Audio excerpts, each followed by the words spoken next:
Bom dia, gente. A gente vai falar um pouquinho agora, é aqui, né? Sobre a vitrificação de gametas em embriões, tá? Para começar, eu trouxe um pouquinho do histórico da reprodução humana com a criopreservação. Então, em 1949, começou o congelamento de espermatozoides. Em 1978, a gente teve o primeiro bebê nascido, né, pós-fertilização in vitro. E também o primeiro relato de congelamento, de gravidez de congelamento de embrião na Índia, mas como ele foi publicado não foi publicado em revistas científicas, né, não teve validade. Em 1983, a gente teve início do congelamento lento em embriões de humanos. 1984, a primeira gestação de congelamento lento de embrião descongelado. Em 1986, primeira gestação de óvulo descongelado. E 2004, primeira gravidez de tecido ovariano descongelado. Bom, para a gente falar de criopreservação, então, a gente precisa entender um pouquinho da definição. Então, o que é a criopreservação? É o processo, então, pelo qual as células e tecidos biológicos são preservados através do congelamento em temperaturas de menos 196 graus Celsius. Então, como que a gente faz? A gente expõe essas células em crioprotetores, né, que vão ter como objetivo proteger os danos dessas células, que podem ser causados, né, como, por exemplo, a formação de cristais de gelo, e gradativamente essas temperaturas vão sendo baixas até suspender toda a sua atividade biológica. O congelamento, então, é a mudança do estado líquido para o estado sólido, devido à perda de calor, podendo ocorrer formação de cristais de gelo. Já a vitrificação é a solidificação do estado líquido para o estado sólido, para o estado vítreo, sem a formação dos cristais de gelo. Então, o que podemos congelar na reprodução humana? A gente pode congelar os óvulos, espermatozoides, embriões em estágio de clivagem e os blastocistos. Até mesmo o tecido ovariano e o tecido testicular. Quando que a gente indica, então? Então, a criopreservação de sêmen, a gente sabe que é uma técnica eficaz para os homens, né, que pretende ou precisam preservar sua fertilidade. É uma técnica amplamente utilizada nos laboratórios e de alta eficácia. Então, a gente pode indicar em tratamentos oncológicos, pacientes que não vão poder estar presentes no dia da punção ovariana, uso de anabolizantes, uma pré-vasectomia. Quando a gente faz um procedimento, às vezes masculinos, a gente tem amostra suficiente para o caso e um congelamento, então para ele utilizar em futuros ciclos, né? Então, os excedentes de FIV e até mesmo a doação de sêmen. No caso de congelamento de óvulos, então, também é uma técnica de preservação de fertilidade que permite adiar, né, a capacidade reprodutiva da mulher, o tempo que ela desejar, com as mesmas possibilidades no momento que ela vitrificou esses óvulos. Então, quando a gente indica também tratamentos oncológicos, sociais, quando essas pacientes têm baixa reserva ovariana, então, para a gente fazer um acúmulo desses óvulos, a doação dos óvulos e também a falha de obtenção dos espermatozoides. Então, quando as pacientes os maridos não conseguem colher ou até mesmo não encontram espermatozoide nos procedimentos cirúrgicos. A criopreservação de embriões, então, também é uma técnica de rotina bem estabelecida e amplamente utilizada dentro dos laboratórios. Ela permite uma importante expansão nas estratégias terapêuticas, né? E a gente pode indicar, então, quando tem o endométrio inadequado, quando a gente faz o diagnóstico pré-implantacional, a síndrome de hiperestímulo, cirurgias ou motivos pessoais, protocolos de indução, por exemplo, a progestina, progesterona alta, embriões excedentes, então aqueles pacientes que transferiram em ciclo fresco e sobraram embriões, então a gente acaba congelando, e o acúmulo desses embriões. Bom, quais são os passos para uma criopreservação? Então, da de sêmen, basicamente o homem vai colher, a gente vai fazer análise macroscopicamente e microscopicamente, então ver o pH, o volume, concentração de motilidade, concentração e motilidade, né? A gente vai colocar, definir quantas nanques vão ser congeladas, colocar o crioprotetor, fazer o tempo necessário de cada passo e congelar. Em casos de óvulos e embriões, vão ser basicamente o mesmo estímulo de um ciclo de FIV, né? Então, a gente vai fazer a estimulação ovariana, a gente vai ter a punção ovariana, vai fazer a denudação ocitária, então a gente vai conseguir classificar o grau de maturidade desses óvulos. Aqueles que forem M2, então que tiverem a presença do corpúsculo polar e for congelamento de ovos, vão ser congelados, e aqueles que vão congelar embrião, então vai ser realizado a ICSI, avaliação de D1, D3, D5, dependendo do protocolo do laboratório, e congelar esses embriões. Bom, então qual que é o princípio da criopreservação? A criopreservação ela é baseada na capacidade da água de se difundir através da membrana celular, ou a osmose, né? Essa permeabilidade da membrana aos agentes crioprotetores podem sofrer alterações à medida que os embriões mudam de estágio de desenvolvimento. Então, a gente vai ter tipos de soluções de hipertônica, isotônicas e hipotônica. O que é isso? A hipertônica vai fazer com que as células fiquem encolhidas, então é saída de água da célula. Isotônica, o equilíbrio de água, então a célula vai ser normal. E a hipotônica, entrada de água nessa célula, então vai deixar uma célula um pouco inchada. O que a gente procura, né? O ambiente que a gente procura na criopreservação é meio hipertônico, para a gente causar uma desidratação dessas células. E aonde que o risco dessa desidratação é a formação de cristais de gelos. Bom, dentro da criopreservação, a gente tem dois tipos de técnicas, né? O congelamento lento e a vitrificação. O congelamento lento é uma técnica antiga, que começou em 1980. Pouquíssimos laboratórios hoje ainda utilizam essa técnica, mas ela teve um sucesso razoável na maioria dos laboratórios. É uma técnica que necessita desse equipamento. O embriologista faz a programação da curva de congelamento e a diminuição gradual dessa temperatura. A gente fazia o seeding, que é a indução da formação de cristais de gelo. Essa técnica dura em cerca de 3 horas. Então, uma técnica, uma rotina de um laboratório grande, bem complicada, né? Já a vitrificação, ela veio em 2000, né? É a técnica utilizada ultimamente. Ela é a solidificação de uma solução em temperatura abaixo de zero, sem a formação de cristais de gelo. Então, ela é baseada em solução altamente concentrada, com crioprotetores de alto peso molecular e transferida diretamente para o nitrogênio líquido. Ou seja, então, é um método de congelamento ultra rápido, tá? Não necessita de equipamentos especializados. Essa técnica vai durar de torno a 12 a 15 minutos. Então, é uma técnica rápida. Então, o resumão da vitrificação é a exposição de óvulos e embriões a um pequeno volume de meio com alta concentração de crioprotetor por um curto período de tempo. Aqui eu coloquei só mais ou menos o passo a passo da vitrificação. Então, a gente vai identificar essas palhetas, colocar em contato com os crioprotetores para ter a saída de água e entrada de crioprotetor. A desidratação dessas células vai colocar esses embriões ou óvulos nas palhetas, transferir para o nitrogênio líquido e armazenar em container de nitrogênio. O que são, então, esses crioprotetores que a gente tanto fala, né? Os crioprotetores, então, são soluções que protegem as células contra os danos do descongelamento causado pela formação de cristais de gelos. Eles podem ser permeáveis, que são os intracelulares, que vão atravessar a membrana celular, ou os não permeáveis, que são os extracelulares, que não atravessam essa membrana celular, tá? A exposição dos crioprotetores é importante porque permite que a célula entre em equilíbrio em intra e extracelular.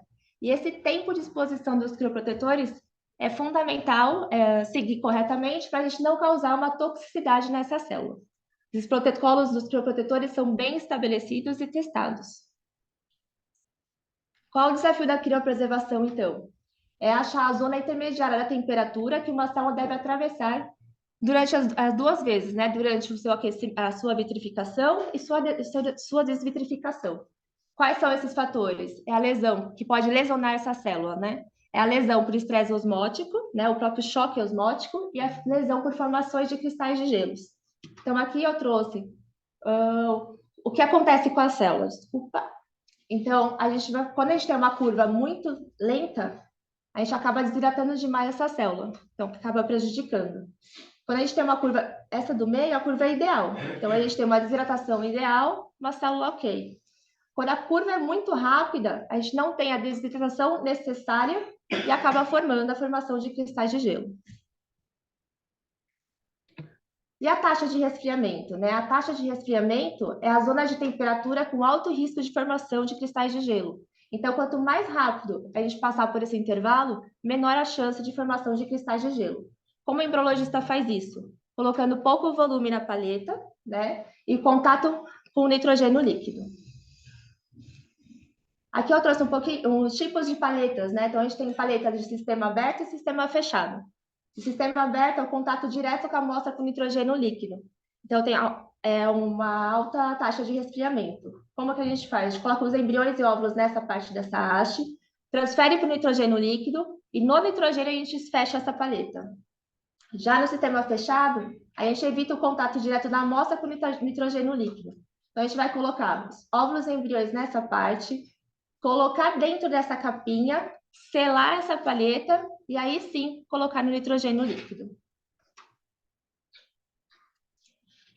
Bom, a gente coloca na paleta, essa paleta a gente vai ter que armazenar em algum local. Então, a gente armazena elas nas racks de armazenamento.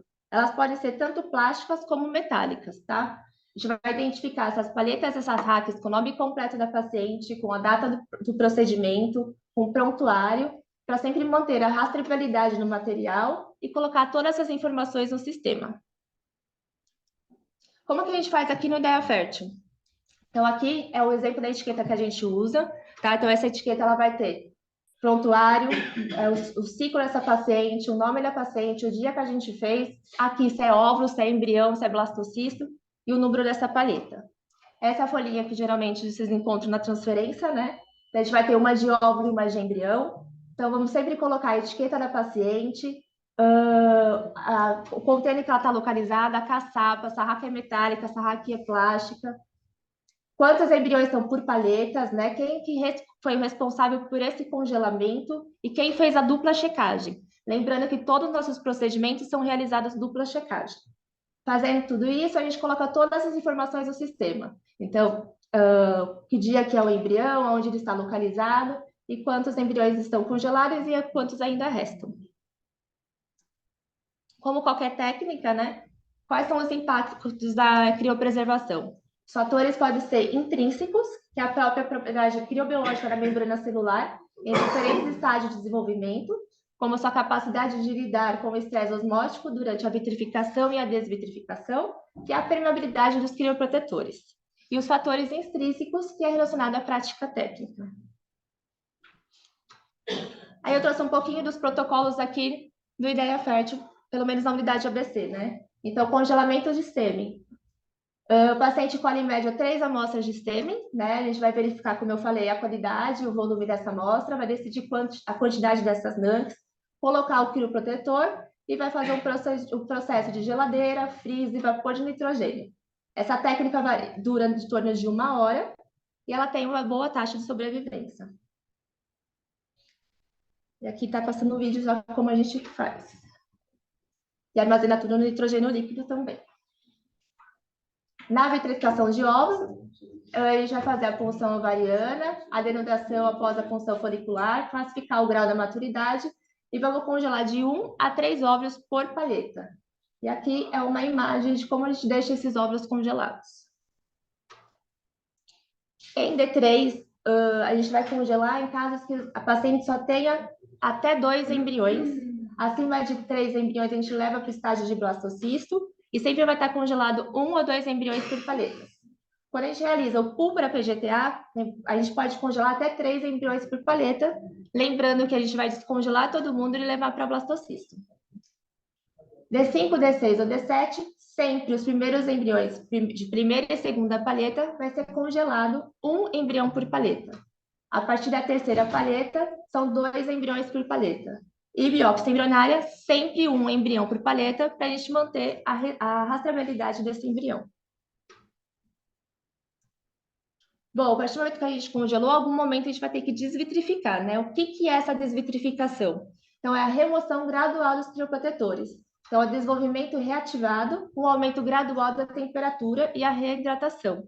Então, aqui, como é que a gente faz isso, né? A gente retira a paleta do nitrogênio e coloca numa solução de aquecimento.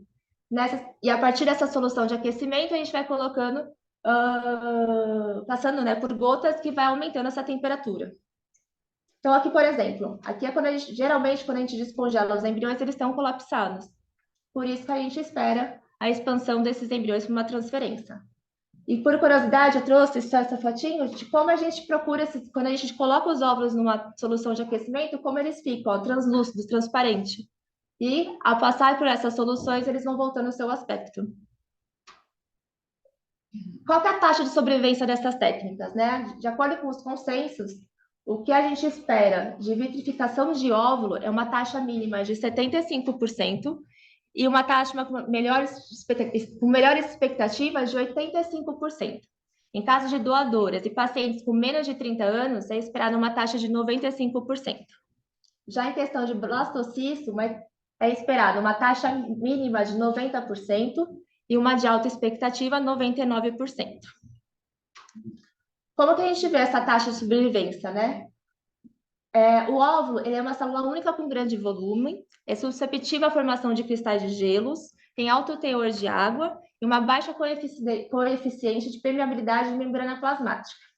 Então, é por isso que a gente fala que o óvulo é mais sensível ao congelamento, porque ele é uma única célula, né? Ou ele sobrevive ou ele degenera. E quando ele degenera, vai ficar com esse aspecto do citoplasma, tá? Já o embrião, por ter maior permeabilidade do crioprotetor e maior quantidade de célula, mesmo que aconteça alguma lesão em alguma célula, a gente vai ter uma porcentagem de células viáveis. Quanto estamos congelando? Então, aqui o levantamento do Cisdembro, ele mostra que ciclo por pelo menos um ósseo capacitado, a gente teve de 111, de 2020, tá? A 2022, de 111.666 ciclos.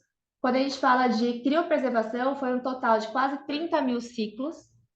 E de óvulos congelados, um total de quase 221 mil ciclos. Né? E de embrião, um total de 284.210 embriões. Então, a gente vê que está congelando bastante, né? E quais são as perspectivas futuras, né, em relação à criopreservação? Nesse primeiro vídeo, eu trouxe em time-lapse como que a gente congela hoje nos laboratórios. Então, o próprio embriologista faz manualmente, né, pega esse embrião, coloca nas soluções, vai passando tempo a tempo em cada solução, coloca na paleta e transfere para o nitrogênio líquido.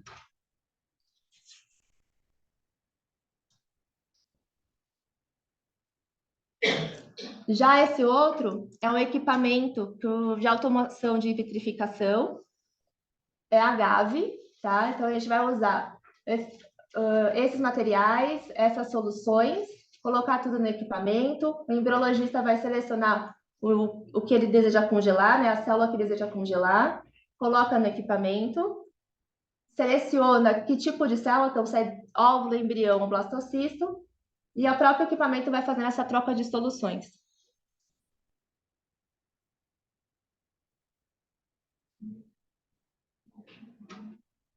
Aí, célula palheta e o embriologista só coloca no nitrogênio, tá? Fora isso, a gente também tem os containers, né? Então, esses aqui são os botijões que a gente guarda, armazena espermatozoides, óvulos e embriões. E já nos Estados Unidos, na Europa, já vem usando. Então, é um container,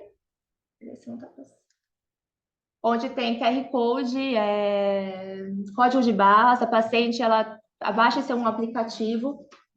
Esse aplicativo, ela consegue até fazer o pagamento das mensalidades dos embriões, dos óvulos. E se a gente, porventura, modificar essa amostra que está congelada, de trocar de lugar, a paciente recebe uma mensagem. Em relação ao sêmio, o que a gente tem mais novo é o Sperm-IVD. Sperm-IVD é um congelamento, uma vitrificação, né, dos espermatozoides, quando tem raros espermatozoides. Então, a gente vai selecionar esses espermatozoides, já deixar eles nesses pocinhos e vitrificar. Já para o momento do descongelamento, a gente já conseguiu encontrar os espermatozoides aqui. Tem poucas clínicas ainda que eu conheço que utilizam já o Sperm-IVD.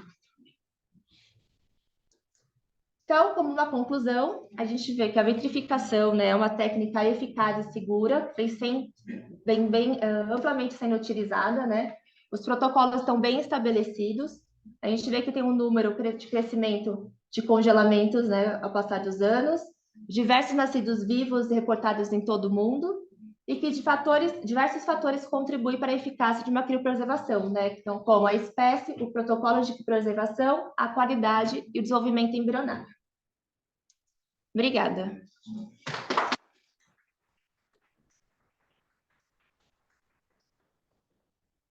obrigado. Alguém tem alguma pergunta? Vocês têm experiência com congelamento de tecido, Mariana? Ivan, quer responder? A gente tem... Nós fizemos, Fernando, né? Nós fizemos alguns casos, o Gil, inclusive, ele até participou com a gente, só que a gente não fez congelamento lento. A gente fez vitrificação, apesar de que aqui no Brasil é muito difícil a gente conseguir o meio para vitrificar. Você precisa participar de um estudo, né? Então, no congelamento lento, o Gil ele fazia o meio lá nos Estados Unidos. Aqui a gente não tinha como produzir o meio, a gente acabou comprando o meio de congelamento para vitrificação. Mas a gente fez poucos casos até hoje.